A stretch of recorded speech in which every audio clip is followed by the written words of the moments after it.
So welcome everyone. Thank you for joining today. My name is Vickey Sobhani. I'm an economist here at MiHR, and today I'll be taking you through a presentation of our key findings on Alberta's mining labor market analysis. The aim of the study was to provide insights that may help decision makers shape workforce development and provide information for career seekers on job opportunities and the potential for professional growth in the mining sector. This presentation should be about half an hour long, after which I will open the floor for any questions that you may have.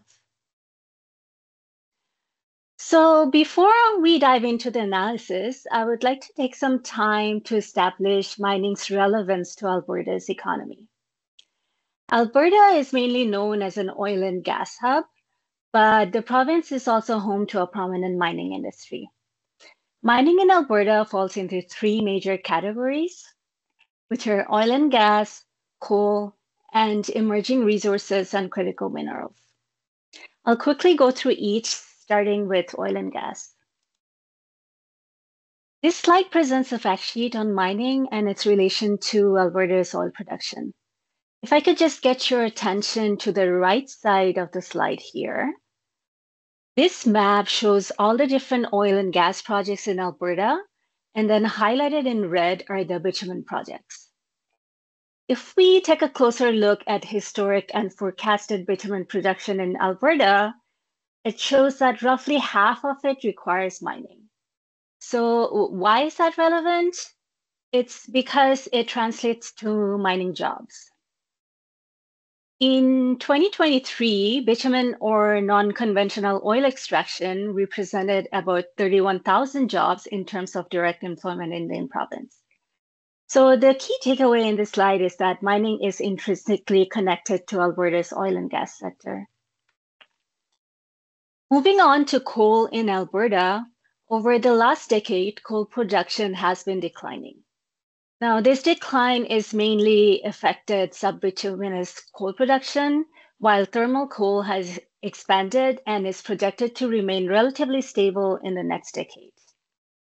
Even so, mining is still a source of direct employment for the sector, with 910 people employed in the province in 2023.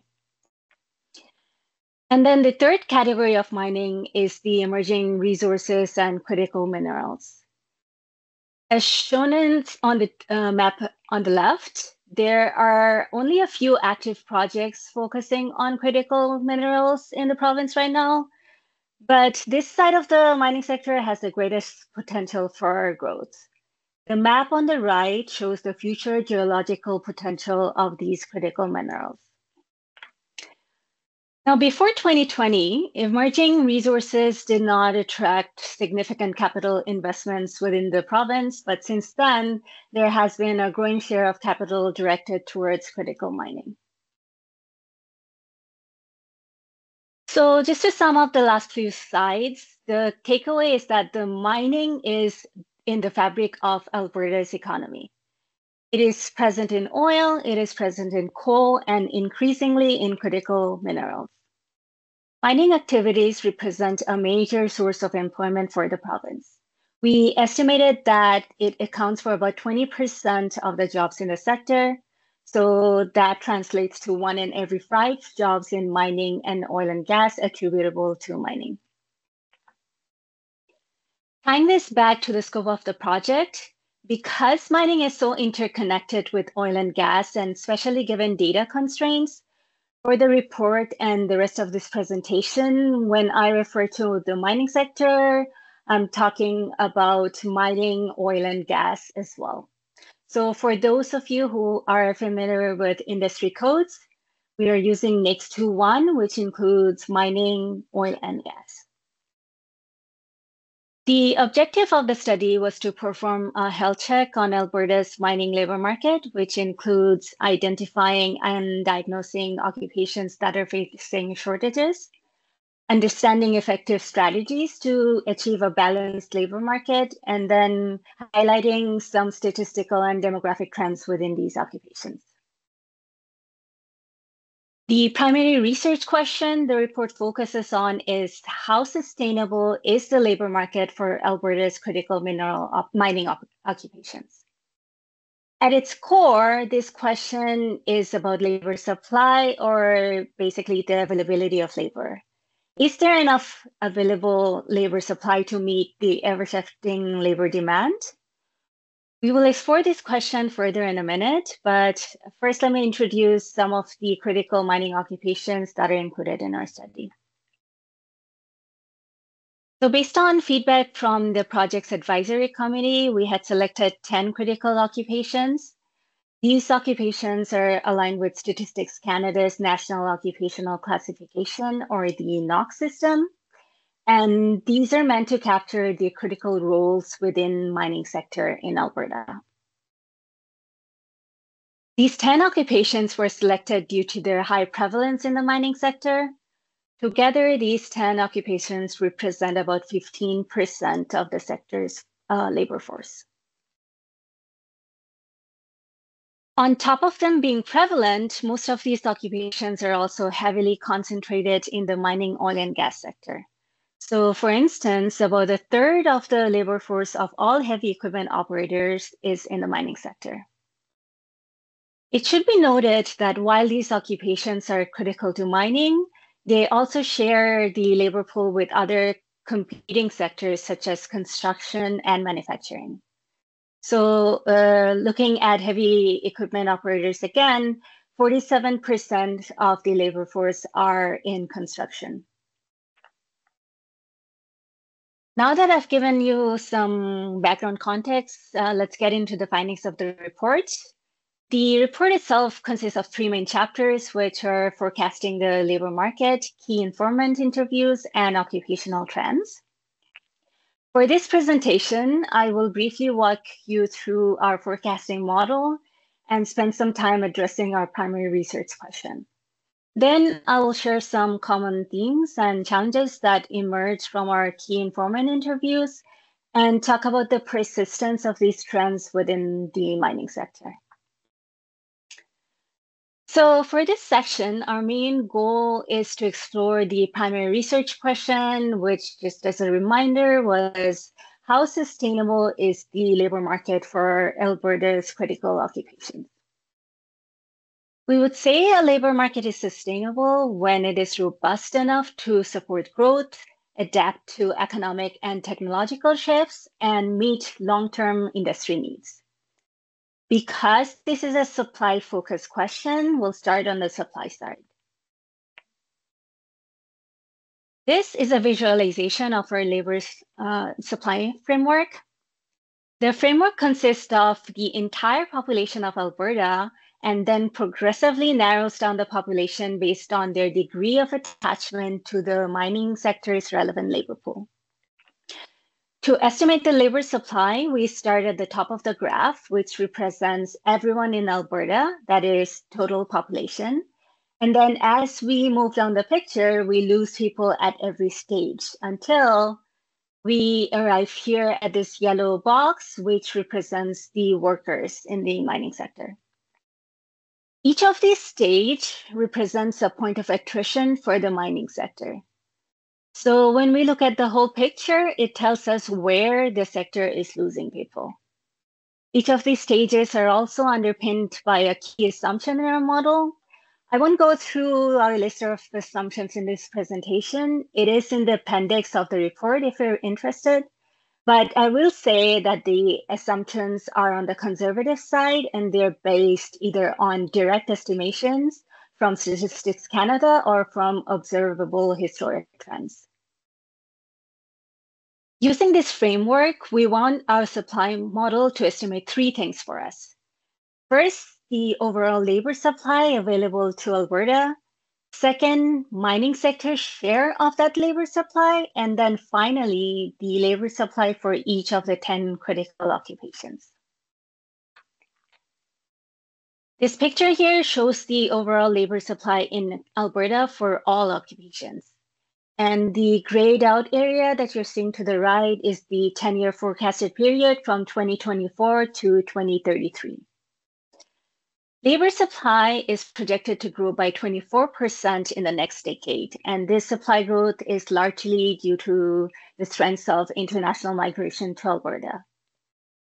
So our forecast estimates that the overall labor supply in Alberta will be roughly 3 million people by 2033.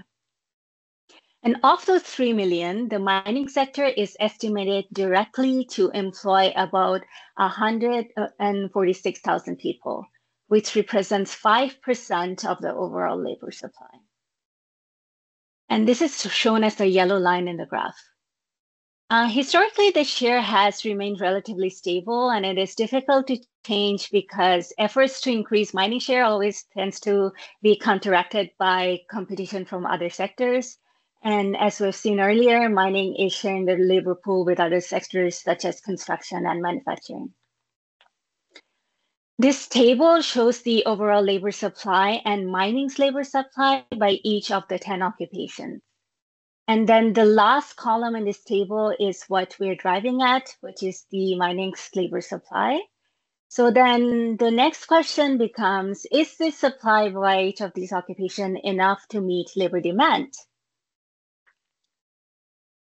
This graph shows our labor demand projections. We used a time series econometric model that considers historic patterns and various demand indicators to predict future employments. We have estimated 3 demand scenarios: a baseline scenario, which represents moderate industry growth, an expansionary scenario, which represents substantial industry growth, and then a contractionary scenario that represents a slowing down of the industry. Today, I will focus on the baseline scenario, but the report includes analysis for the other 2 scenarios as well.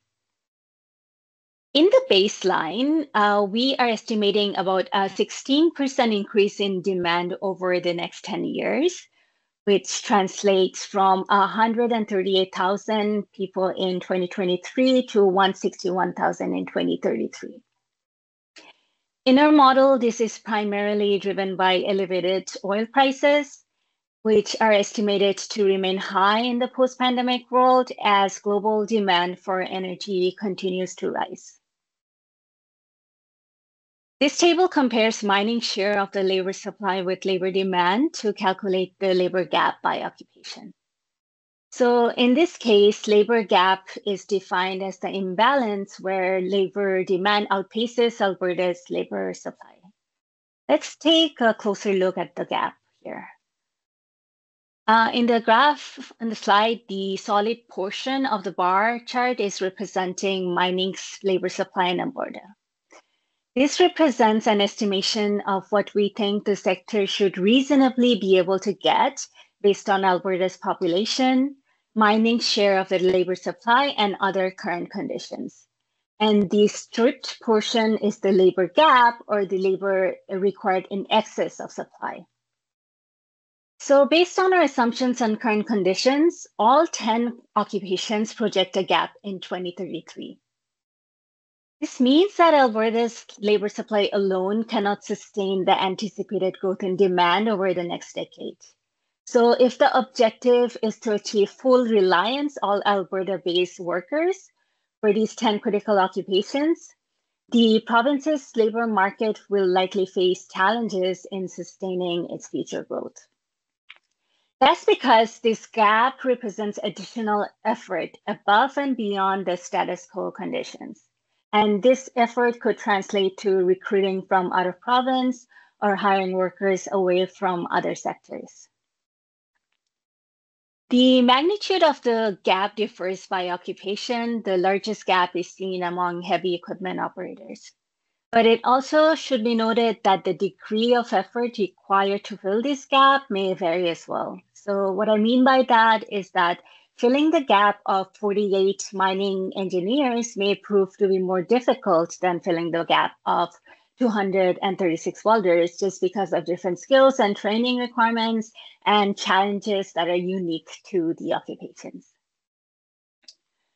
Now, before I wrap up this section, I would like to revisit this picture again from earlier and add some numbers to it so that we can see where we're losing people. So where are the bottlenecks in our 10 critical occupations? We find that there's a massive drop-off at the stage where people choose their occupations. So looking at the total labor force that is in purple, we went from 3 million workers to 97,000 in our 10 occupations. This means that only 3.2% of the labor force is choosing these occupations. And secondly, of the workers who are going into these critical occupations, only 21% are going into the mining sector. So there are two major points of attrition happening in this picture. The first is that people are not choosing the 10 critical occupations as a critical path. And then the second is that they're not choosing mining. The first points to a need for strategies such as boosting careers and occupational awareness and increasing education and training. So this would require collaboration with other sectors to grow the occupational labor pool such that it can sustain growth from all sectors. And then addressing the second challenge requires strategies to attract workers into the sector by offering competitive wages and benefits, investing more in recruitment efforts, and generally intensifying advertising campaigns that are centered on mining. But again, these strategies may vary depending on the occupation, but there are some common overarching trends and challenges that we are seeing. Which brings us to our next section, that is the occupational trends. For this study, we conducted a series of key informant interviews with stakeholders across Alberta's mining labor market, just to better understand the challenges that the sector is facing. And we noted some recurring themes in our conversations, which are listed here in this slide. We then coupled these with some of the occupational trends that we're seeing in the region to understand whether these challenges were persistent. I will just go through some of these quickly. The first challenge that we're seeing is with remoteness and relocation. On this slide, the first map here shows the boundaries of economic regions in Alberta. And then this is contrasted with the location of producing mines in the center map. So as you can see, the majority of the mines are concentrated in the Wood Buffalo region. And then finally, the map to the right shows the distribution of the place of residence for workers in the mining sector. And unsurprisingly, most people are located in the urban cities such as Edmonton and Calgary.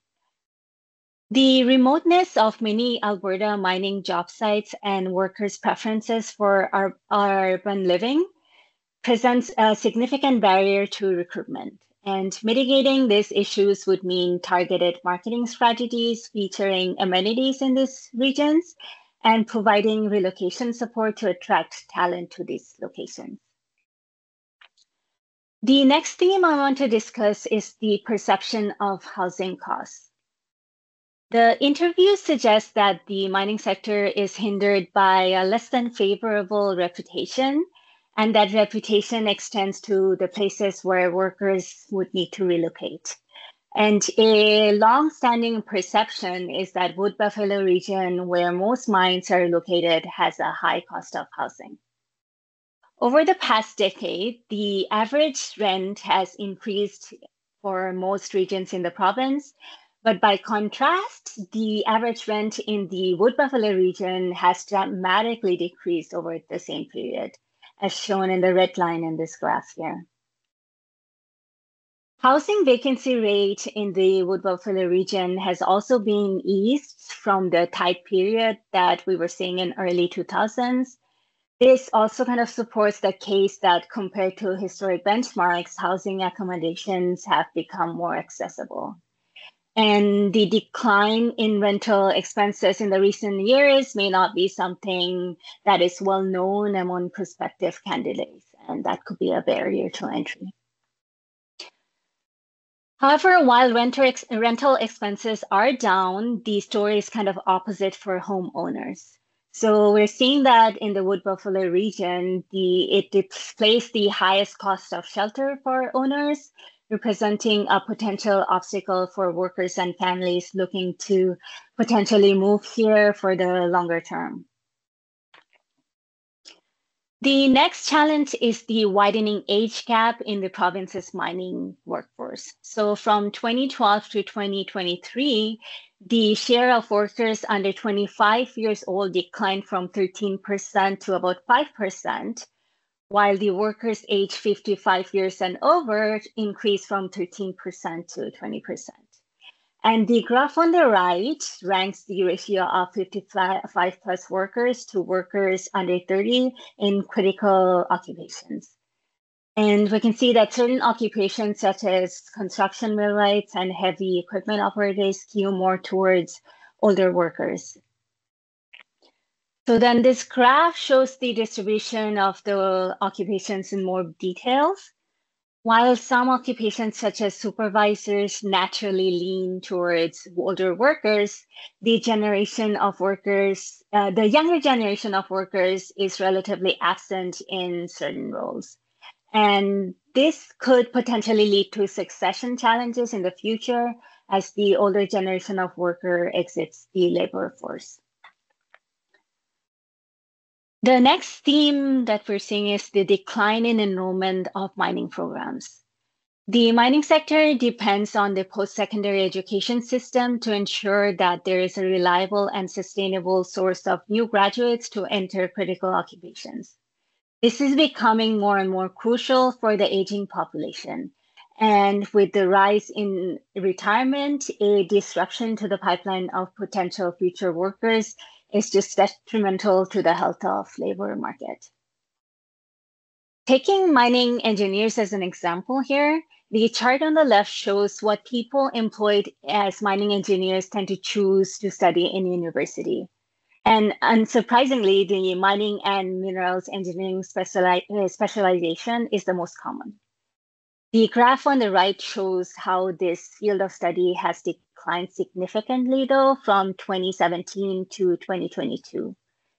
On top of that, the University of Alberta is the only university represented as having enrollment in this field of study. So this indicates the lack of diverse program options for students entering this field as well. Another theme is that the sector is struggling to incorporate immigrant workers. And this is such a missed opportunity given that immigrants represent an increasing share of the labor supply. So in 2023, immigrant workers represented about 31% of Alberta's labor supply. And this is a significant increase from the 17% that we were seeing in 2006. And if this trend were to continue, the inability to attract immigrants to the sector will become a more significant obstacle. The representation of immigrants does vary depending on the occupation, though. Certain occupations, such as engineers, have a higher percentage of immigrant workers, whereas trade occupations show lower levels of immigrant participation just across the board. Another key takeaway from this graph is that the mining sector is underperforming compared to other sectors in certain occupations, such as underground miners and construction millwrights. This suggests major barriers to entry for immigrants to the sector for these occupations that are not necessarily present in other sectors. Another key theme is the seasonal and cyclical employment fluctuations in the mining sector. This slide shows the unemployment rate for the critical occupations from 2001 to 2024. Some of the jobs, such as heavy equipment operators, is more seasonal, whereas others, such as welders, show more sporadic unemployment periods that last about 2 to 3 years. And this constantly shrinking and expanding of workforce in such a way has a negative effect on employee retention over seasons, and then it tends to increase recruitment costs. The next concern was that Alberta's wage advantage has been falling over the recent years. Alberta's mining sector has a reputation as an industry that pays well relative to its competitors. And the graph here shows that the average wage premium paid to Albertan workers above non-Albertan workers from 2014 to 2023. Among all industries, the wage premium paid to Albertan workers has fallen from $8 per hour in 2014 to less than $2 per hour in 2023. And in the mining sector, the premium fell from $13 per hour to $11 per hour over the same period. But despite this narrowing wage gap, the other regions, mining has consistently been the highest paying sector by measure of hourly wage rates. This is shown as the blue line in this graph here. Then looking at this from an occupational lens, the annual incomes in the critical mining occupations are all above Alberta average. But it is important to note that while wages are comparatively high, the challenges discussed before, such as the remoteness of jobs, the scarce labor pools, and ongoing issues with cyclicality are contributing factors that push wages above their expected range. And then finally, there is a need for consistent workplace development and training that are necessary to promote labor market stability. It's key that contemporary training and skills align with the workplace so that workers can adapt to the changing demand and the environment and technologies. This table here matches the different workforce skills used across occupations. And then we're rating them based on the requirement of level of proficiency on a scale of 0 to 5. So for example, engineers and supervisors are expected to have a higher proficiency in planning skills compared to other occupations. So the report contains the full list of occupations and abilities matched to critical occupations. This is meant to be kind of a reference point for how skills and abilities are distributed among the labor force to anticipate skill gaps and to acknowledge that there are some transferable skills and abilities that are across occupations. That brings us to the end of my presentation. Thank you for your time, everyone. I will now open up the floor for any questions that you may have.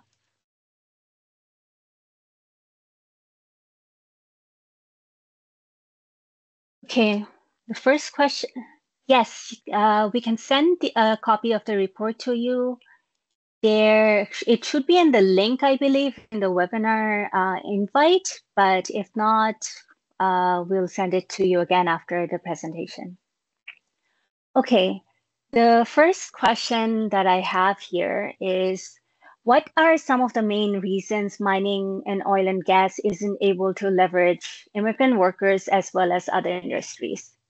This is a great question because as I was saying about the labor supply, majority of the supply growth that we are seeing is because of the international migration to Alberta.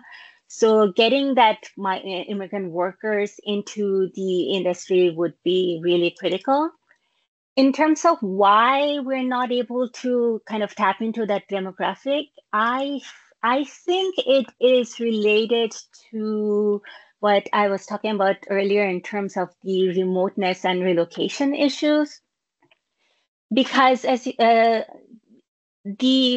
producing mines are kind of concentrated in the Wood Buffalo region, and immigrant workers tend to be kind of concentrated in the urban cities like Edmonton and Calgary as well. So there's that disconnect between where they're staying versus where the jobs are. That tends to be an obstacle. And then also because mining is such an industry that is more community focused, especially for trades occupations, if immigrants are not in those communities where they're seeing people working in the trades occupation or working in the sector, it is difficult for them to even be aware of these occupations that are present in the sector and the jobs that could apply to them. So I would say more awareness in terms of what jobs are available. And then in terms of the remoteness issues, thinking about strategies around relocation benefits or providing just more information in terms of what are available in the regions where these jobs are focused. Thank you for the question. Okay, got another question here. It says, I'm a Peruvian geologist and I'd like to know how is the exploration industry for critical minerals? For critical minerals, we are still very much at the emerging stages of it. In Alberta, it is just starting to see more capital expenditure in the field. It was, let me go back to that slide there. Here. So emerging resources there is a lot of potential here. The map on the right, it shows all the potential that there is specifically in Alberta for critical minerals. And then in terms of capital expenditure, we're seeing more and more spending in this region. So for sure, it is a future. It is something that I believe will be more important in terms of production in Alberta in the future. And with the government focusing more on critical minerals, we are definitely going to see a rise in production here, and which would of course translate to more jobs specific to critical minerals. Okay, the next question we have is what can we do about the declining enrollment in mining programs? Okay, this one is interesting because we are seeing, because of the cyclical nature of employment, we tend to see enrollments going up and then down. There's a bit of volatility there as well. That partly has to do with career awareness as well, because of the reputation that mining has. If we were to focus a little bit more on what mining brings in terms of sustainable critical mining, in terms of what career paths you can take, and then just connecting the universities to the workers as well to see if there's any type of subsidy that could be given to students or any type of workplace programs that can be available right as soon as they come out of university. That could be really helpful to kind of bridge the gap where we're seeing a decline in industry in university, but then we are still needing more workers in the workplace. Okay, the next question is, what about mining and engineering consultant companies in Alberta? What is the trend of them? I am not entirely sure if I know of specific mining engineering consultant companies, but from the stakeholder interviews and talking to employers in Alberta, we're sort of seeing similar trends in terms of, okay, we need to hire more mining engineers, but there are not a lot of mining engineers in the pipeline because of this decline in enrollment. So we're seeing employers be more involved with these post-secondary education providers to see if there can be subsidies provided to universities to see if they can have more people come into the pipeline.